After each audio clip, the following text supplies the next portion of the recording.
The Hanania Automotive Group, 7 dealerships in Jacksonville, including West Side Honda and Hyundai of Orange Park. And the new one, Fiat, where MJD is not making himself known to the Jaguars, but he made his presence known at their grand opening in late August, helped them give away a Fiat 500.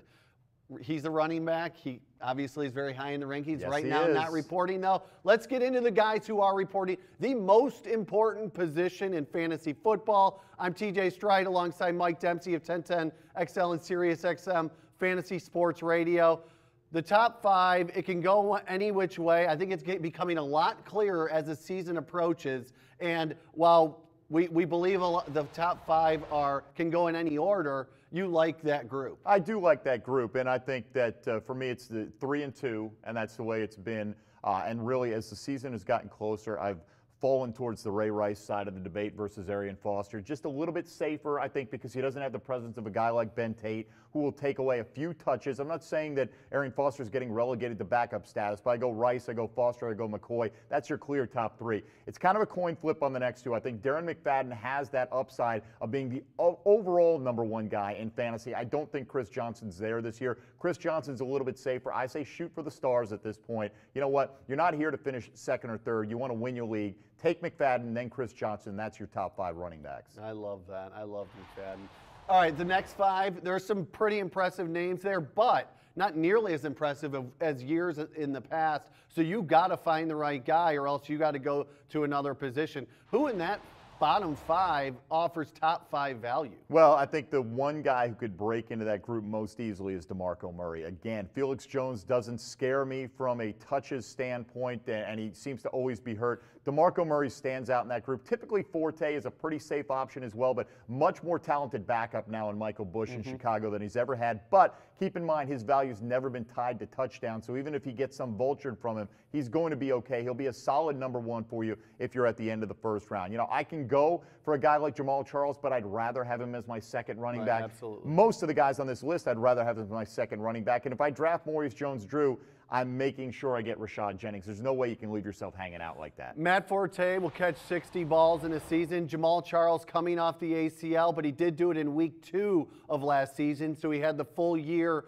and this offseason, so he could come back to 2010 form. That is going to really rely on Castle, and he has Peyton Hillis. Marshawn Lynch, injured back right now. They're saying back for week 1. Do you like his backup out there? Well, Robert Turbin has had a terrific preseason. You always have to keep your eye on a rookie running back because it's the easiest position to come into the league and make a big splash impact at, despite the fact that some of the quarterbacks did it last year. So keep your eye on him. I'm more of a guy that says, you know what, let somebody else draft Lynch. I'll steal Turbin late and make the Lynch owner wish he had. All right, the next 10 of the running backs, I love this group. I just think you have to draw a line at wherever you see the major drop-off, find the depth of the position and get 3 of them. And, you know, I would draw it.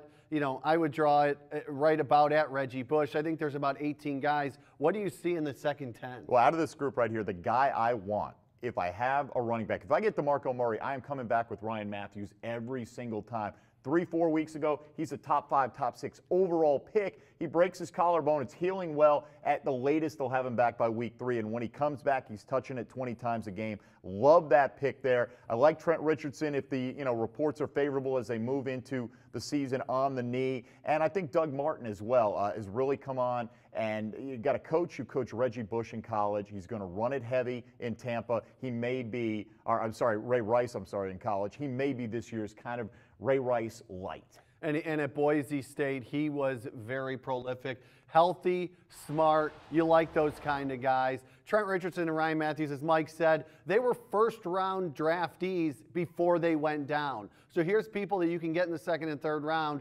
that potentially have top 5 value. Yeah, and that's what you're looking for. You're looking to, not just you make a safe pick maybe in the 1st round, but shoot for the moon a little bit the deeper you get into the draft. Sleepers and backups. I mean, we've talked about out there in Seattle, but I think that there's quite a few more running backs as you get into the 7th, 8th, 10th, 12th round. There's a Ronnie Brown out there. There's a Ryan Williams. There's an Alfred Smith. Anybody else out there that you think people should keep their eye on? Well, yeah, I think Stephen Ridley in New England, that offense is going to be so prolific, and if they get near the goal line as often as we expect them to, he could be that guy who's the past season's Ben Jarvis, Green Ellis, gets maybe 12 touchdowns, 15 touchdowns, not out of the question with that offense. You mentioned Alfred Morris. He's going to start the season. The thing with Redskin running backs, be the person who drafts the last of the Redskin running backs. Don't overpay for Roy Helu. If you can get him late, fine, but don't take him in the 6th or 7th round. He goes way too early too many times, and we all know Mike Shanahan's going to make it a headache for you. Not Shanahan, shenanigans. Shenanigans with his running Shanahan, backs. yes. He does find good running backs, a la Clinton Portis. So he can find that rookie running back. Hopefully it's Alfred Smith. All right, let's go ahead and throw it on again. John Luca, your divorce attorney, bringing it to you, focused on men's rights. Ahmad Bradshaw, Doug Martin. Give me Doug Martin. I like Ahmad Bradshaw. He's going to be healthy, and right now at least, and Brandon Jacobs is gone. Not even the most talented running back on his own team. Willis McGahee, Peyton Hillis. Give me Willis because of Peyton Manning's presence. Again, Peyton Hillis, good goal line threat, not the best running back on his own team. Peyton Hillis is back. He's in prime form, and he's way better than Thomas Jones, who in that same offense with that incredible Kansas City line still went over 1,000 yards. Give me Peyton Hillis. Fred Jackson, Trent Richardson. Fred Jackson, I think a little bit safer at this point in time. Trent Richardson will dominate the touches, but give me the guy who was the #1 running back last year before he got hurt. I'll go Trent Richardson just on a whim, as Mike said, shoot for the stars. Kevin Smith, Michael LaShore, Detroit, you got to address their backfield. Kevin Smith, he gets first crack at it. And I'll agree with you on Kevin Smith. Third quarter done, final quarter coming up. Tight ends, preview of Wednesday's game, and plenty more to come right here on YourJax Fantasy Football.